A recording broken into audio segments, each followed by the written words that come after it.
I'm going to say it again because I know y'all niggas don't know how that shit work. When Aaron Coley and niggas was fighting out here in the Bay at the Marriott, Amari Jones, Bruh. You have to sell tickets. I can't even finish this shit. We don't want to hear that You gotta shit. sell tickets. We don't want to hear pay that shit. your We want to see. opponent to We want to show see up. your shit. We want to see you get your pack bust again. No, I'm telling you, you're trying to change the subject now. I'm You're talking about trying paying opponents. No, Listen, I'm trying let to me do tell you what how it really I'm works. trying to do When what you originally selling told me. tickets, You say they originally get a, told say the me promoter to give show you your 100 footage. tickets.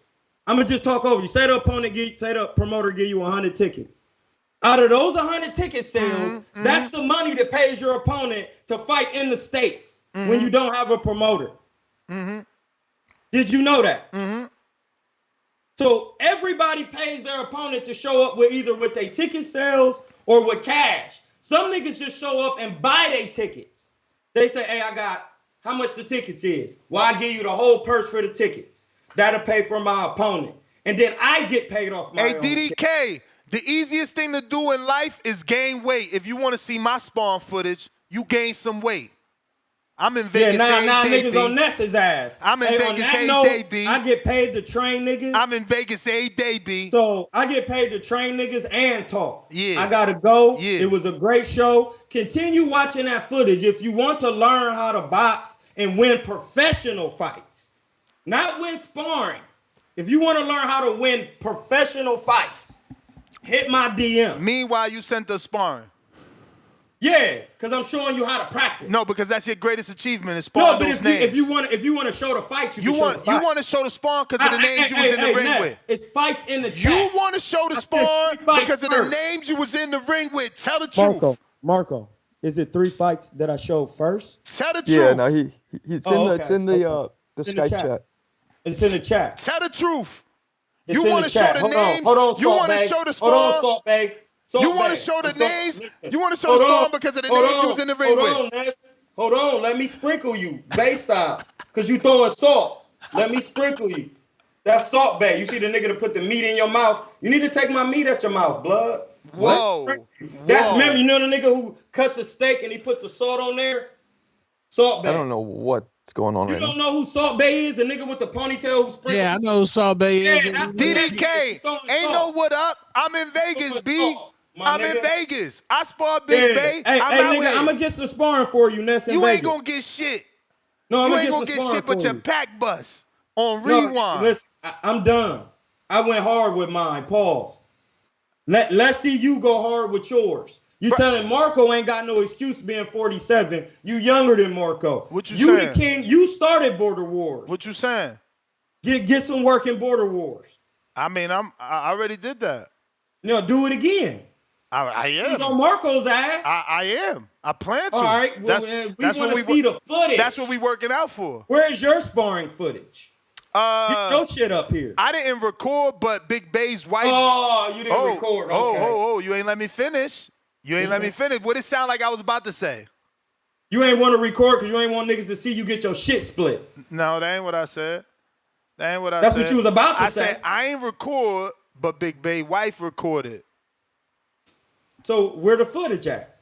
Your wife wasn't scrapping. It's out there. It's out there. It's out there. Just like all my footage is out there. Hey, listen. Just like all my footage is out there. Bring it in here. All my footage is out there. I thought you had a client. I thought you had a client.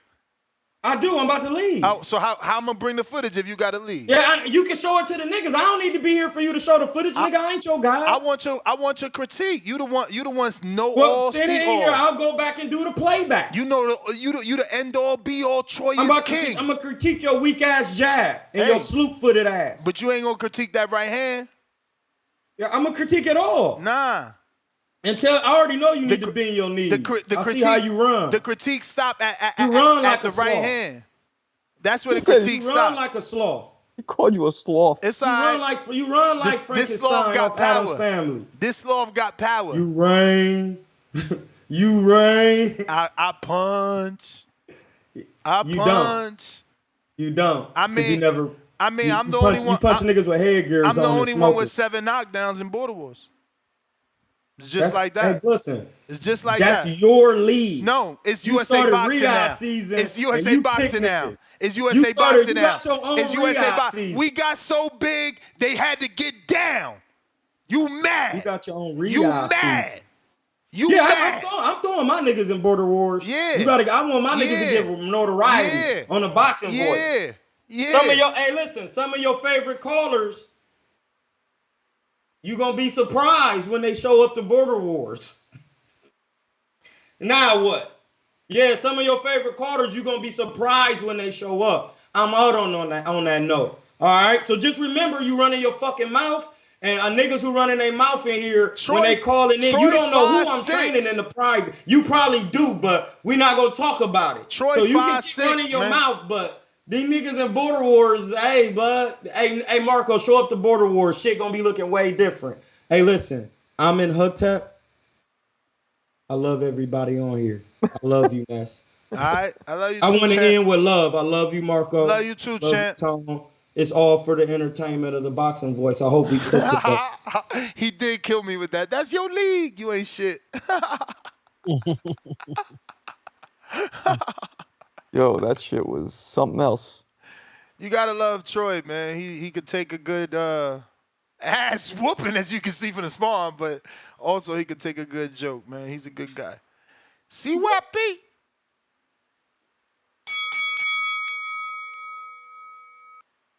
Yo, shout out to Troy. Hey, I ain't gonna lie. See, I don't lie on here because I ain't got nothing to prove. I already proved it. Troy looked good in that fucking sparring. I got respect for dude because I didn't know he was that good. I'm gonna tell you right now, if Troy was in Border Wars, he'd be 10-time fucking undefeated champion and beat the hell out of all of us. He would have lost to Mitty. Let's keep it real. He would lose to Mitty. I ain't never seen Mitty do a shit. You gotta show me Mitty tape. So I'm just honest with what I see. And if he gotta lose to Mitty and Mitty will beat the rest of us, then I don't know why anybody who's done Border Wars or scared to do Border Wars is clowning. That means that man will beat your ass. I don't understand y'all on this fucking show. I swear to God. Now I'm speaking some real shit. Some of y'all talk too much, and it's been years where you don't change your tune. Like you wake up every day being mad at niggas who are better than you and shit. You mad niggas who look better than you, got more money than you, bitches better than you, can fight better than you. You just look for a reason to say some negative shit. But Ness created a channel where you can do something about it. Do something about it. If you think I'm a bitch or he a bitch, get your ass up in there. Do something. Do something. You won't. All you will do every day is call here and talk shit. And then today you lying. You acting like that sparring you saw was a sorry ass nigga in boxing. Nigga, please. That nigga in that ring will fuck you up. I'm giving respect to respect you. I've always went at it with Troy. But I'm telling you right now, that dude in that ring in his prime would have gave me motherfucking problems. Problems. I'm telling you. I ain't see that from Keem. I ain't seen that from Gio. I ain't seen that from none of you motherfuckers. And I'm being honest. That dude Troy is a better boxer than we are. You need to start giving respect. He's a better boxer than we are. Y'all not him. He's a trainer, was a real boxer. You niggas are 9-to-5ers who have everyday jobs. Stay in your lane before your truck get crashed. I mean that shit. Keep that shit on cruise control for you run into an avalanche. I'm dead serious. Some of y'all are just fucking talkers, and it's getting on my nerves. You back call bitches. Some of y'all love respect. But some of you back there, you motherfuckers can't even speak English right, but you can type it, so you talk shit. Get your bitch ass in Border Wars. Stop all this talking. You ain't got to fight me. Fight somebody else to show us that you more than just talk. Quit all this nut hugging of other dudes. You a grown man. You men are not kids. You are not 18, 17, 16-year-olds. You guys are grown men, always saying the same old negative shit every day when this man, El Capitan Nesto, then gave you an opportunity to finally do something about all that talking. None of you are doing nothing. Shit, I'm the caller of the year, which means I don't even have to fight because I'm entertaining. I bring entertainment. You motherfuckers don't bring nothing. I'm going to do both. I'm going to reign high supreme on the Border Wars and on the calls. You ain't doing jack shit. So even in something that I do for fun, I'm going to be better at in life than you. I'm already better at life than you, period. But even on the side shit, where you can actually start over and do something and say, I'm Border Wars, whoop-de-whoop. You still too bitch to even do that. You niggas are bitches. And I mean that shit. You ain't got to be friends with me. It's TBX versus everybody. And shout out to It Troy. may feel like it's West your Coast in the time, house. I'm gone. but it's not your time. Nah, for sure. All jokes aside, you know, he got in there with them names, and that's what I said. He sent those because that's the names he got in there. And no, you gotta respect that, and he has to value that. But he be trying to put that shit down too. But he still was getting his pack buzz, man. You know, it was a really good, humbling moment for him to rewatch that. It's probably been a minute since he rewatched it, you know.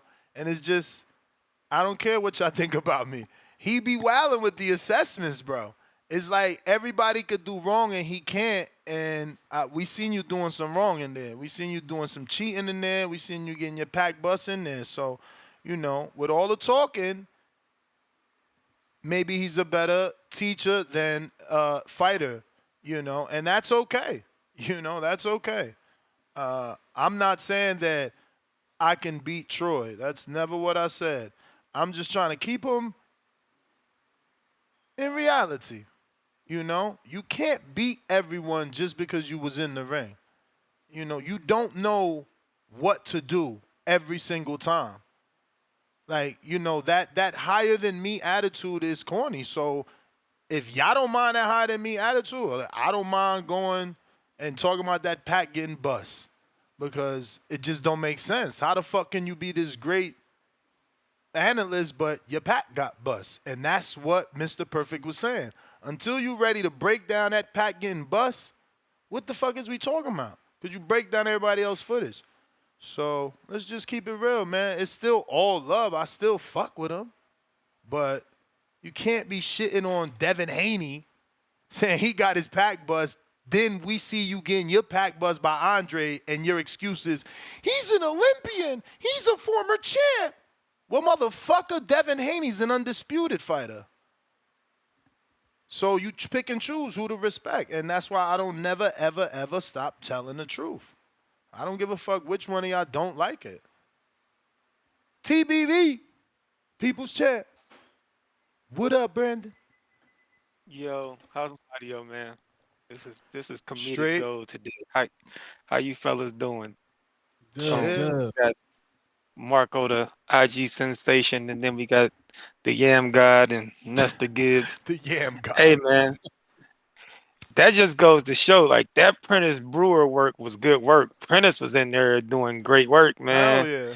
And Prentice is a guy like he was a good amateur, good Ohio like amateur and shit, but he never panned out on like the professional level. I think Mean Machine sparked him out. And that just goes to show like his levels. Like Prentice Brewer was in there and Troy. Hey, I don't care what nobody say. Troy is great for this show. As Kareem Mayfield's getting out the ring, Boo Boo's focused on him. Here comes Troy hitting with the sucker punch. Bang. I'm glad you noticed it. They try That to shit act like was I was lying. But hey, I love Troy because Troy, I think Troy annoys Ness because Troy's a bigger narcissist than Ness. He is. So it's like, He how dare you be a is. bigger narcissist than me? But in his defense, man, listen, Stephen A. Smith is the highest paid analyst in all of sports. The man makes multi-million dollars a year, and the nigga average 1 point a game for his HBCU basketball team. So this narrative that you have to be great to analyze professionals is bullshit. The man's getting paid millions of dollars to analyze people way better than him. So let's cut the shit on that. Derek Fact. James, Bo Mack, them niggas was horrible professionals. You see footage. I think Bo Mack got beat up by Butterbean. Derek James is on footage getting slept and slowly falling down the ring post. Like, so this narrative that because you weren't a good pro, you can't be a good analyst and or a trainer. That's garbage, man. Cut that shit out. And for one, let's just be real. I'd much rather hear Troy break down these fights, come on here and argue with Ness, than hear niggas like Mr. Perfect call in and cry about Earl Spence, meat ride Earl Spence, don't analyze nothing, can't break down nothing. You got another new nigga calling in sounding like Grandmaster Flash with a horrible opening bars and some like you Oh, you come taking on, man. shots at Profile? Oh man, bro, I this like that whole class. intro. I'm just being realness. The classes of new callers get shittier and shittier by the year. These Yeah. new niggas you got, bro, they're terrible. Outside of maybe DC3, these new niggas are garbage. They don't break down fights. They ain't got great boxing eyes or minds. They call in crying about their favorite fighters, trolling, talking shit, trying to win an award, saying shit for shock value. Oh, Tip Niggas Bellis calling in shots. crying. Tip, let me tell you something about Tip. I talked to Tip outside of the show. When Tip ain't trolling, he's a very good guy to talk to in regards to not only boxing but football, a lot of other shit, You music. may But feel when like he's it's on your the time, show and he's in full troll but it's mode, not your time. I can't fuck with Tip when he on the troll and shit. But then Like niggas like Cliff, they be crying. Cliff good when he ain't crying half the fucking time when he call in. Like this new class is terrible, man. And I'd much rather hear Troy break down these fights than hear these niggas crying about Earl Spence and all this other shit they be doing. So leave my nigga Troy alone, man. The sovereign citizen. He's all right with me, brother. But yeah, this shit is pure gold, man. But yeah, this 2024 class outside of DC3 is trash. Straight trash. I miss the OGs. But that's my call, man. I'm gonna let you get to some other guys. All right. Hey, violated Joe. Man, what's something I want to say? He said, man, fuck. Oh, Yeah, man. he sent shots at Tip Bellis and Profound Dreamer. I like the Profound Dreamer intro. Obviously, I'm a whole fan, so it's gonna appeal to me. And I guess maybe y'all not and y'all hating. Oh Wizard, $2. Yo, Ness, play that TBV jingle. Tensions high. Yo, that's right. Where is that? Let me see. I think I sent it to myself, so it's gotta be in the DMs. That'll hit the spot right now. You ain't lying, yo. That auto tunes be hitting. Yo, we ain't even y'all talk talking about this. Come on, bro. No, we Don't gotta play talk that about this. shit. We gotta talk about this. This is Breakfast Club of Boxing. Look at this. They out here playing my man Tio out. He says that winning boxing gear ain't going to pay itself. Yeah. Yo, and then Tio, not only is he stripping for two old ladies, but then he forgets how to dance and he goes full-blown boxer. Look at him. He punching the poor lady. She trying to dance. She want to get close. He trying to hook her off on her. He like, nah, Granny, back up. Tio out here wilding, bruh. People's champ right there, man. I don't know about all that. Bro, that's the people. Tio always out there with the people with no security. Walking around, no security. Where the hell is this? Hey man, Some I don't know. of your other favorite fighters be walking around like they the president. That's true. Yo, we got Tevin Smith, Troy versus Ness, main event next Border Wars. Troy, you only need one good eye to take him. Gecko, $2. I'm not gonna lie, this is hella entertaining. Chill Will, $2. Troy tells the room to read him. Tip Bell is $2. Play the boo-boo footage we did. Galaxy Studios, $2. I want to be like Troy when I grow up and get pack busted. Pause. Mr. Sir Saya, $2. Ness on some nanny boo-boo type shit. Yeah, you were. You totally were. I was trolling them, bro. It's called professional trolling. You were like, pack busted. I was making songs about that shit. Nah, but in all actuality, he could actually. I don't want to say fight because he's just like hanging in there. You know what I'm saying? He was losing the sparring, but you know, compared to me, he's holding his own. You know, yeah, I mean, look, I'm nervous tough. in there. It's tough, especially with pros. It's tough. Like at my level, I was a very low level pro. Troy was a little higher level than me. It's tough when that's your life. You know what I mean? Sparring every day, going through the amateur, going to the pro, spar. It's a tough life. So I respect anybody who does it. Tevin Smith, $5. Them dudes undefeated in the gym. Troy undefeated under the lights. Boxing glove emoji. I love that y'all coming out for his, you know, and support him. But where was y'all at when we was interviewing him when he was 1-0 and 0-0 and 2-0 and 5-0 and he was trying to get fights? Where the fuck was y'all at then? Leonard Sterling, 2-pounder. Chisora versus Miller. If it announced, I pick Miller. Yeah, me too. Chisora's done. Yeah, I pick Miller any day over anybody. But Chisora shouldn't be fighting anymore. But man. you know That's what? CTE. I don't think it'll be his own show. Like it ain't gonna be my afternoon show, so we might as well talk about it now. Frank Warren finally, which sucks because you know he waited till Jarrett got beat, but he finally wants to make Fabio Wardley versus Jarrett. Shout out to Dev Shivani, I think his name is. I know he listens. He works with Frank Warren. I'm hoping he put the bug. I've been begging for that fight. begging for that fight. Dang, so he gotta have back-to-back hard touches? What you mean? Fabio Wardley got no amateur background. He come from like basically prize fighter, 3-round fight professional shit. He getting it on the muscle. He ain't got the shiny background of Jarrett. He ain't got the big, manager of James Prince. And he certainly ain't got the big machine of Top Rank. And let me tell you, he also doesn't have the mentor of Shakur Stevenson. Yada A side.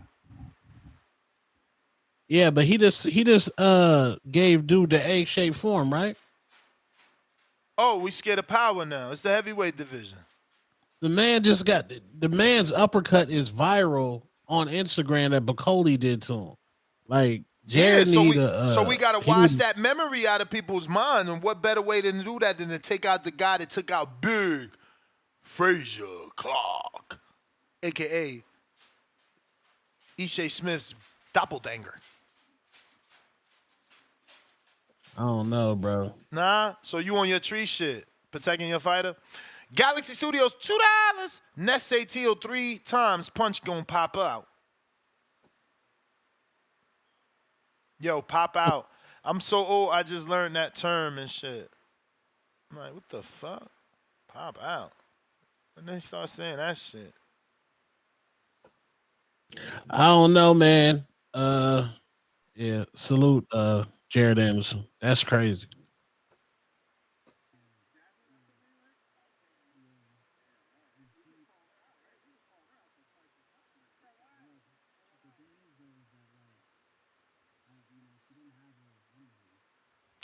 Come on, man. Don't be sending me this duck talk.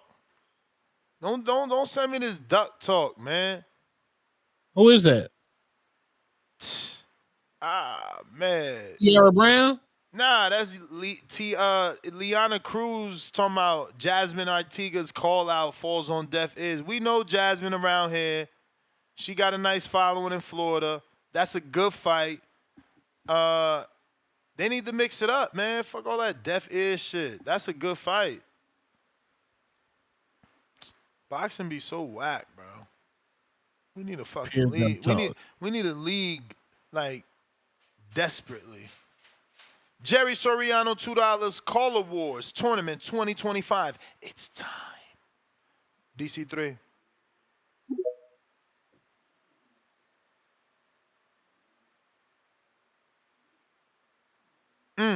Wally got 4 white collar fights. Meanwhile, people talk shit about my Border Wars fights.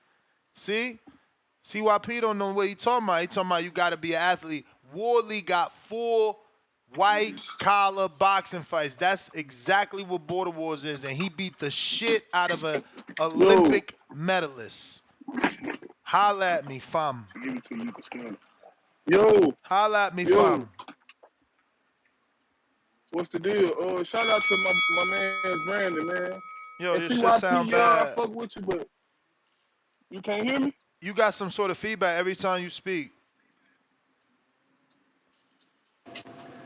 You can hear me now? You know it. All right, what's the deal, man? Yeah, shout out to Brandon, man. Yeah, cause these other niggas trash, man. Shout out to Brandon, man. That's a fact, man. Yeah, but and yeah, CYP, I respect Troy too though, but I'm not gonna stop doing what I like doing to him, pause, because this guy, what he says is not the gospel, CYP. Exactly. Anytime somebody goes against this guy, he get loud and he think because he fought. You hear me? What he says low. No, that's not the truth, bro. I don't care about because you fought.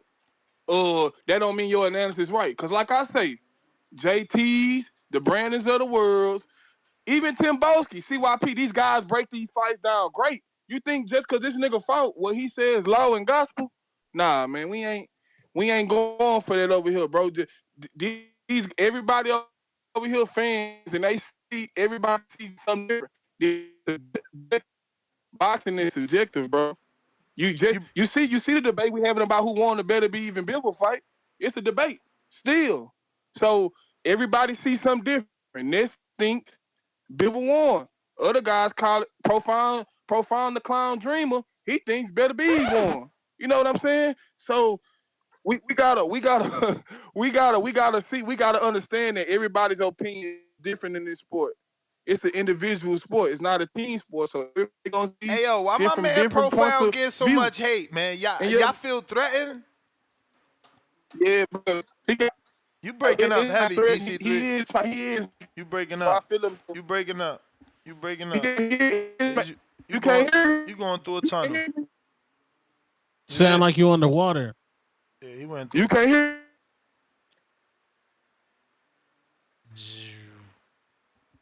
Yeah, it sound like you underwater. C Yeah, Dub. it's getting that time, man. End of the year awards. What's cracking? Oh yeah. Yo, It's yo, time. What up, what up, what up, yo, what up, what up, how what the up? audio? Straight. Straight. That's what's up, man. Shout out TBV. Smash that like button. It's free. Do something with yourself. The Breakfast Club of Boxing. Salute to the panel, TBV community. We here. You know, I try to inspire your people, Ness, to be real. You know, and get your crow for Bivol.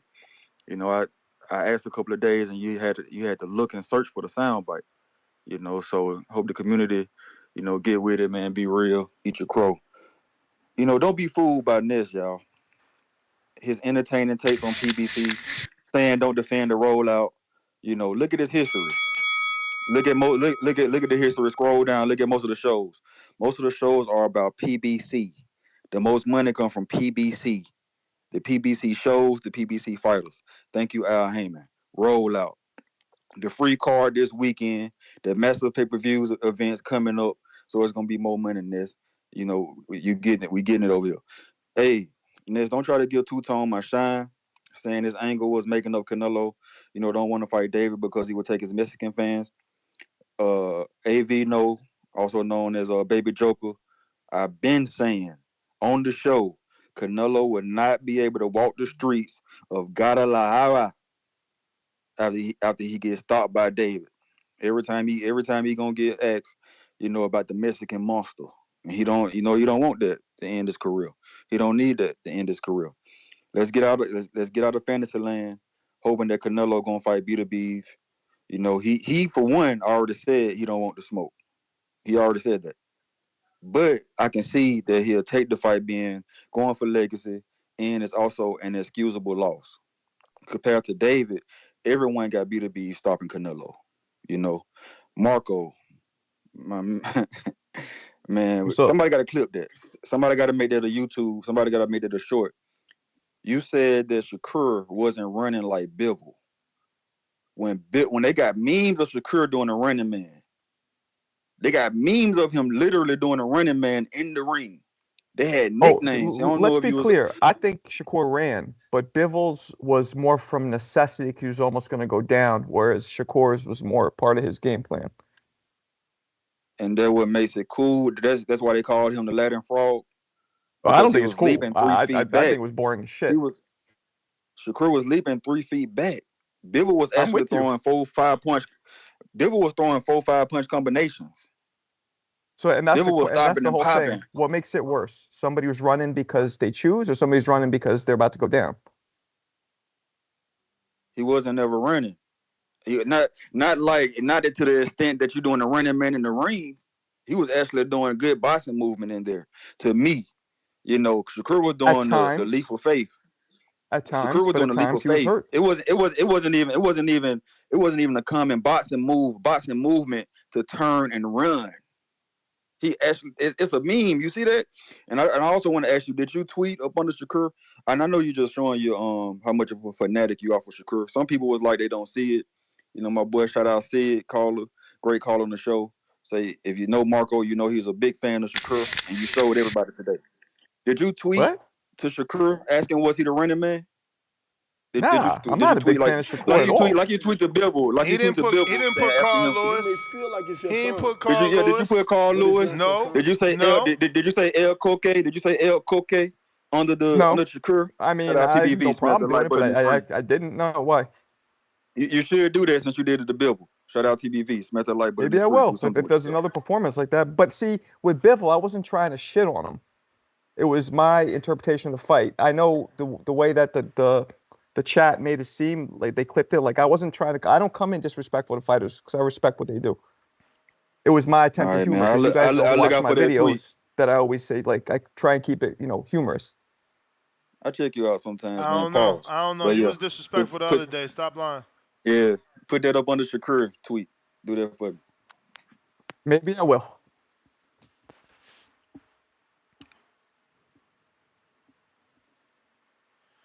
JT, what up?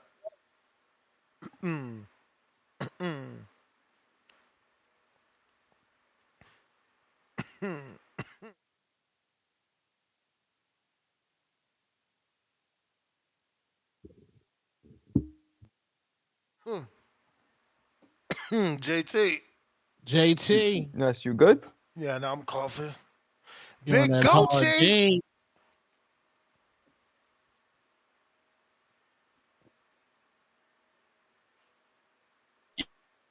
Yo, Hardin. how the audio my Straight. yeah, shout out to Tony Superstar. Yo, that's who else you got on the What panel up? that I can't see? Marcos. What up? What up? Yeah, man. Without the Shout out S. Marco Boxing. I heard Troy earlier, man. I wanted to watch the footage, man, but I was tapped in on Discord. I couldn't see the visuals. But it sounded like man, you was getting it in, man. You was saying he got his pack busted from. I mean, he wasn't really trying to defend that like crazy either, so he must have gotten touched up. But No, he was getting t- touched up. He was getting touched up. But again, he's sparring high level people, right? It is Demetrius Andrade, and what was the other dude? What was the other dude? Prentice Brewer. Yeah, Prentice. Prentice. Oh, that's what I'm saying. At the end of the day, those are high level opposition, man. But this was before he got his Pack eye bus? broken, right? No, before they got the His pack pack bus. Yeah, busted, yeah. yeah. Yeah. Oh, okay. So like right now, you against him in Border Wars would be a fair matchup. I mean, you'd have the size advantage, the power advantage, but he would have the experience advantage, but he also, got his pack busted. So it might be even right there in that sense. It'd be a great fight, man. It'd be a good name under your belt for sure. Yeah, Um, he said he can't do it though. He said his head can't be rattled because of the retina. So he can't even oh cause I said, can't he get like a special headgear to spar? And he's like, nah, it's not about the sparring. It's about it's about the rattling. He said the doctor said it's about the rattling.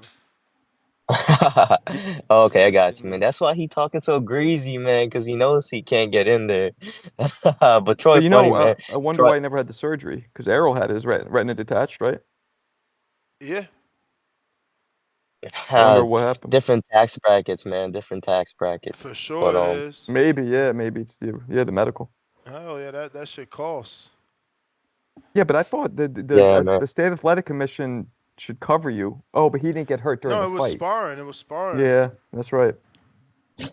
Yo, real quick, on the topic, man. Um, I really, really need that rematch, man. I want to see that. I know what y'all thinking, man. Like Benavidez versus Beterbiev. That would be a crazy fight, bro. That would be a crazy fight. I feel like Benavidez didn't look too good on his debut at 175, but that's just touching the waters, man. Once he's kind of used to that weight, he built that muscle and bone density a little bit more. Staying longer at that weight, he'll look a lot better at that weight, man. So that'd be a great fight still. But damn, man, that fight was very uh it was very satisfying to watch high level shit, but I just need that rematch, man. We had Sugar Ray Hagler, and we had Sugar Ray Hearns. These guys had trilogies, man. Let's have these two high level fighters have like a trilogy or something, man. Why we gotta like let's be real, man. If that fight ever gets made, Beterbiev is gonna be the favorite against Benavidez, man. But at the end of the day, I want to see that rematch, man. But yeah, we'll see what happens. That's all I got, my guy. You may feel like it's your time, Aight. but it's We not your got time. kicks and lifts, $5. Nobody in Mexico calls him Mexican Monster. That's false. Mike Tyson marketing. Guadalajara would never turn on Canelo. Mm. I don't think they're going to turn on him. They're just going to ride with the new champ. Yeah, they're gonna ride with Benavidez. Canelo wouldn't be able to weaponize y'all like he does. DC3.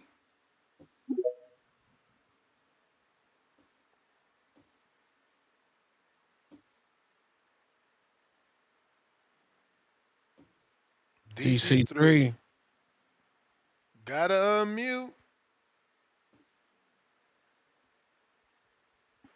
Okay, JT.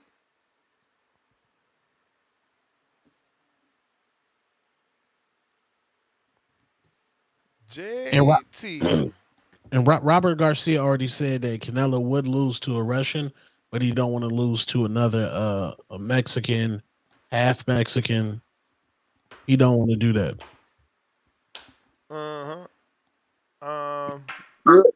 You there? Can y'all hear me? We do. What up? What up? Chill. What up? Yeah, man. Y'all ran Troy, yo? Nah, he had a client. Okay. Nah, bro, look. Shout out to CYP. Shout out to the callers that call in. I respect some of the stuff CYP say about it. Troy been in there. He been in there. He got the experience with these guys. But well, I definitely get to see why he's a Canelo fan. I mean, he kind of fights similar, just like him and stuff, but just a different attributes to it. But he just come forward. But nah, man, you know, Troy got my respect. But like you said, when he come in here talking about what he says law and all this, he got all this experience and all that. That's when it begins sticky for me. Like, you know, I think Troy is very limited. How he fights. I've been seeing that when I first saw watching him. He just a come forward type of fighter, you know. And Yeah, I it don't doesn't think mean he's Troy not got a a good lot of coach, though. skills in the ring. So that's me saying that respectfully for somebody that been in the ring, you know. So shout out to Troy, but I do respect what he's doing. And Troy does have boxing knowledge when he want to sit there and talk boxing with you. But you know, a lot of his topics be one sided, and then he get mad when you don't agree with him. For the top, damn, that's you be going in too hard though, man. You go in hard on Marco and Troy Neff, and Because these men got some. I'm gonna tell you why. I expect more from them. They are the fighters. So I Right, don't so think that's he what I goes was hard about they to on me. say. they demand respect, but they don't want to respect the fighters.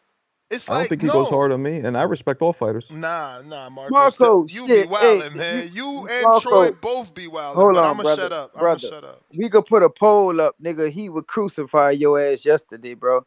I just guess you just take it better and shit like What you that. mean? I don't know. Me and Ness would have been scuffling. How he be going in on you, but Nah, he that my we thing keep it. is, I bro. don't find it like that. I wouldn't be on here if I felt like somebody was disrespecting me. And I ain't What? trying Nah, to be disrespectful. no, I Exactly. get it I'm though. just very, very passionate, like Jamel Charlo says. Right. Nah, that's your thing. I know you try to go in on me one time about Eddie Reynoso. You know I'm gonna throw that in your face, nigga, Yeah, too. but that's And that, and you see, so it's not the person, it's the principle. It's like, yo, nah, we have and to I get it, but respect when the I'm gonna people throw that it back have done when it it. matters, though, Ness. Remember, I'm telling you, I'm gonna get you for that one. You know, it's cool though. Yeah, But but nah, I respect it because you can't get me You 20 do it. years later because 20 years later you earned your experience. Yeah, but I'm gonna throw it back at you and I'm gonna make you laugh. But no, you're You right. You better do you it to better not be everybody. like the You rest do of it to these everybody. famous people that get to the top and then I can't get an interview now. It's like, nah, remember that Nah, time? nah, I'm not. I ain't say that, but I'm gonna remind you on that before you do your interview, your famous interview, nigga. That's all I'm saying. I ain't say I ain't You gonna may do feel that, like it's your but I'm time, just something I'm gonna remind but you it's of. not your time. I hear you. But I hear you. nah, bro, don't act like that, man. But you keep it 100. You get on everybody back here, but you know it's a little different though. But nah, that's all I wanted to sit there and say. But nah, man, you know I respect Troy. Troy been in there with some top people in the ring. That's my call. Yeah, for sure, man. And let's Again, not forget I too. like how comfortable he was. Let's not forget too. Coaches don't always have to be great fighters. No, So we it doesn't mean said that he's that. not. We said that. Brandon Yeah. Caldani reminded us of Derek James and Bomac. You know, Hell yeah. and that is true. But the thing with that is that if Troy left it there, his thing is, I fought, so I know what I'm saying. You No, don't yeah, know he what you're comes. saying. He comes right. He says, right. If you didn't fight, you don't know. Sometimes Yeah. I get it And that's crazy because it's like, okay, cool. Let's live because in. he's putting you down because you didn't fight. No, but that's okay. Let's live in his world where only the people that fought get to talk and say. So then what does that mean about the people that have done it on a higher level than you and him? Right. We Like, should be listening to them. I agree that if you fought, there's certain things you understand a little better, but I don't agree that you don't know shit about boxing if you never fought, because that's not true. Yeah, now I feel the same. Hawk, what up?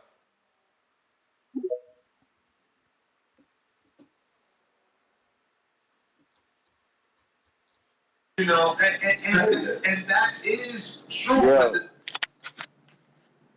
What's good? Hawk? yo, can you hear me? Yep. Okay. Cool. Ain't too much. What's up, TBV? What's that? Uh, Two Tone and Marco. What up, fellas? What up? Ain't too much. Ain't too much. We all got different opinions, but we all love boxing, so you know. Um, but what I was about to say, oh man, my man CYP, man, we got to start calling him the Trigger Man, dog. We got to call him the Trigger Man because after he call in, the whole show just gets riled up, bro. Everybody starts shooting shots and it just gets off, man. I'm gonna have to hit him up, but he the Trigger Man. But anyway, the Benavidez and the Bivol, in my opinion, not Bivol, but Benavidez and Canelo, they the best at 68, and Bivol and Artur are the best at 75, and that's how it's going to be. I don't think. I mean, it's possible that they could beat. I give David a little more of a chance to do something up there. But in my opinion, the two best 175ers sport this weekend, I don't think nobody can beat them two at 175. And I think Canelo and Benavidez has got that 168 sold up. So that's how I see that. But your boy Troy King, I saw the boxing, and the other fighters must use him as a tutorial on how to land punches on somebody, huh? You ain't shit, Hawk. Respect to Troy. I'm just fucking around, bro. Don't get mad at me. I'm an old man. That's my call. You gonna get your pack bust, Hawk. That's hilarious, man. Nah, listen. Again, I respect him because he was comfortable in the motherfucker in there. That's not how I look versus no pro. He was comfortable. Charles, what up? I don't give a fuck what weight class the pro is. I'll be Charles looking who? horrible. What up, Charles? What's Charles up? who? Who you got? You got Marco and Tone? Yes, Yeah, what sir. up? All right, what's going on, fellas? Ness, let me ask you this, and Marco and Tone, you guys can chime in, of course. Ness, like Hawk just said, I'm uh, sorry. yeah, I'm sorry. yeah, yeah. Now, what Hawk just said, I agree with. I do think that El Monstro and Canelo are the best at 168, and Bivol and Beterbiev are the best at 175. Ness, would it be okay? Would you be open to an idea? This is a fantasy idea, Ness. What if they did a tournament with them guys? Like I think that would be fun. Maybe throw two more in there. Maybe throw one more in for 168. Maybe throw a yard in on 175. Do a Super Six with those guys. Who would? Nah, that would be great, but I just feel like Beterbiev ain't trying to wait for all that. Huh? You talking about What you Beterbiev? say, Ness? You talking about Beterbiev, right? Yeah. Yeah, that's what I'm saying. I mean, I'm undisputed. Why do I gotta wait for a Super Six tournament?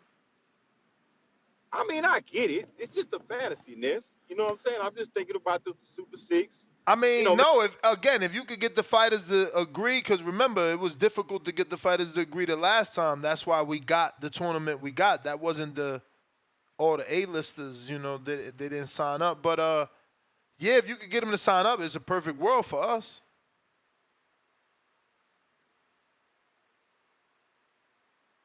You there, Charles? Okay. Charles? Okay. Rick Starr.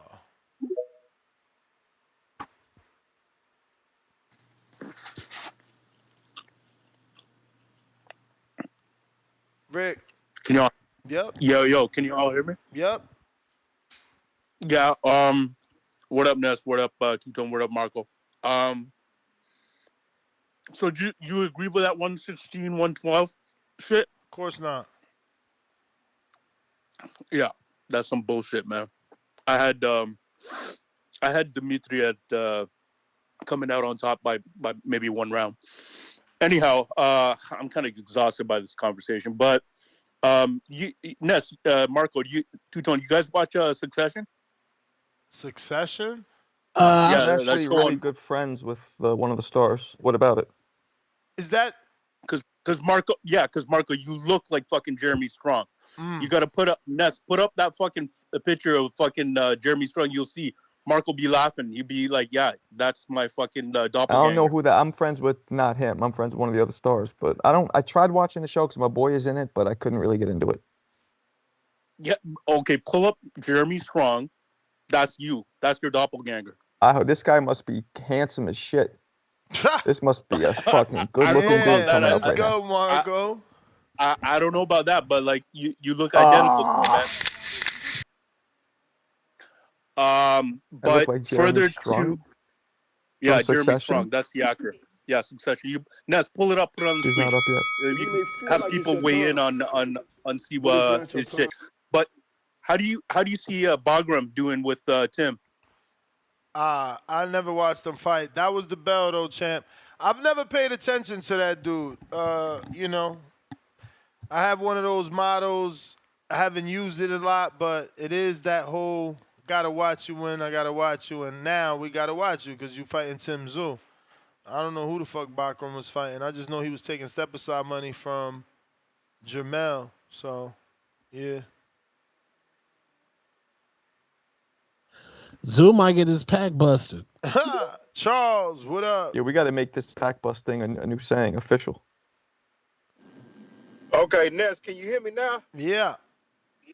My bad, man. I don't know what happened. But what I was saying, that second part, what I was saying was, I played Division One basketball, and I've had guys that were pros, high level pros that weren't good coaches, just simply because they just could not coach what they had and what they did. Some guys are just freakish athletes, and they just cannot coach that. But there's also been guys that I've been around who rode the bench in Division Two who were great coaches. So my point is this: it's all about your ability. Yeah, there are some things that you're privy to when you play at a high level. And an example y'all talking about is boxing. There are some things that if you haven't gotten that ring, you can't speak on. However, it's all about your ability to analyze and your ability how you study. Like Ness, I consider you a pretty good boxing mind, even though you haven't boxed professionally. But the way you analyze things, Ness, you do a great job. And I'm not gonna sit here and say you can't tell me about boxing just because you ain't a pro. It's your ability to educate. It's your ability to break down things. But you are privy to certain things when you box.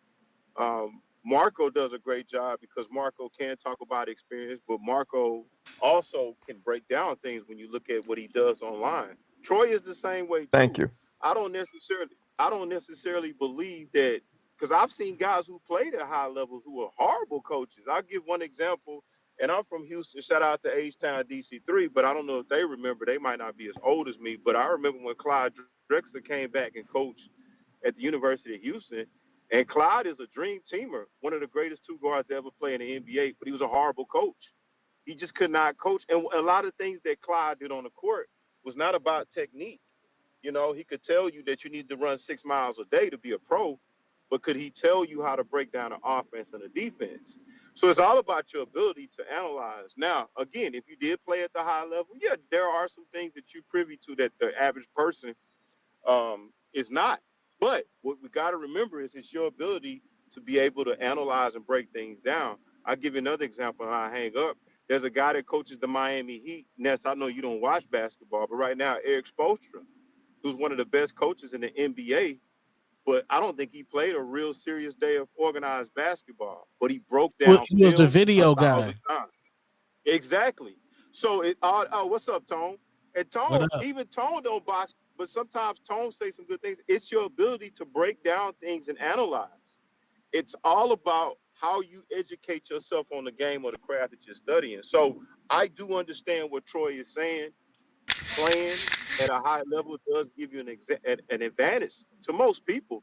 But there are some people that are in different sports, coaches and organizations that didn't play high level, but turn out to You be may great feel like it's your coaches. time, So I hang up and but it's listen. not your Appreciate time. you guys. Appreciate you giving me that time back, Ness. You got it, champ. uh, DC3.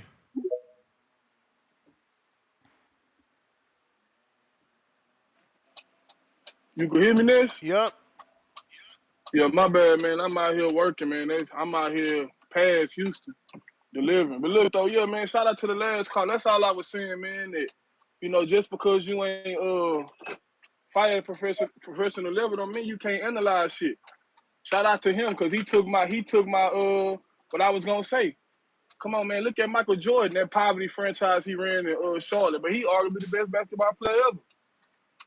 He can't draft nobody. His teams ain't winning over 10 games a year. But just because you're a professional player or a professional in sport don't mean what everybody else say ain't the gospel either. You know what I'm saying? It's cool that you was fighting, but next that don't mean that a regular guy ain't gonna kick your ass, and that's because you was a professional boxer. It's guys out here that'll beat the shit out of a professional boxer ass. You know what I'm saying? Like, it's dudes out here who are athletically giftedness. The word innate ability. Some guys are born with athleticism. You can't teach speed. You can't teach power. You can't teach athleticism. You're born with it. So I'm not trying to be a hater, but there's guys in here that, in my opinion, break down shit better than Trump. It's about 5 guys over here that when the fight happens and they call in, they make me go watch the fight again because I'm like, damn, I ain't even peeped he was moving like that. I ain't peep he was doing all this. So that's the only thing I got to say. Like, you got to stop shitting on people's opinions because they don't agree with yours. Like, come on, bro, it's subjective. It's an individual sport. It's not a team sport like I was saying earlier. That's all I wanted, man. You know what I'm saying? This like it ain't nobody trying to hate or nothing, but if you and Troy have it in, y'all didn't hit the cash app is open button enough for that guy because he didn't wanna criticize the guy who cashed up in the bread, but he gonna criticize somebody who ain't sending the bread. Come on, man. So for now on this, we gonna call this guy Troy. Troy, the cash app is open. King. I'm out, man. Damn. All right. Think we got to everybody. Ness GTO, Instagram and Twitter. We got N Conquest, $3 super chat. No words, all love. We right back at it. 4 o'clock Pacific Standard Time, 7 p.m. Eastern. Peace. Peace. Fellas, you can let them know where they find y'all. Guess not. Oh Peace. yeah, Two Tone the Superstar on YouTube. We out.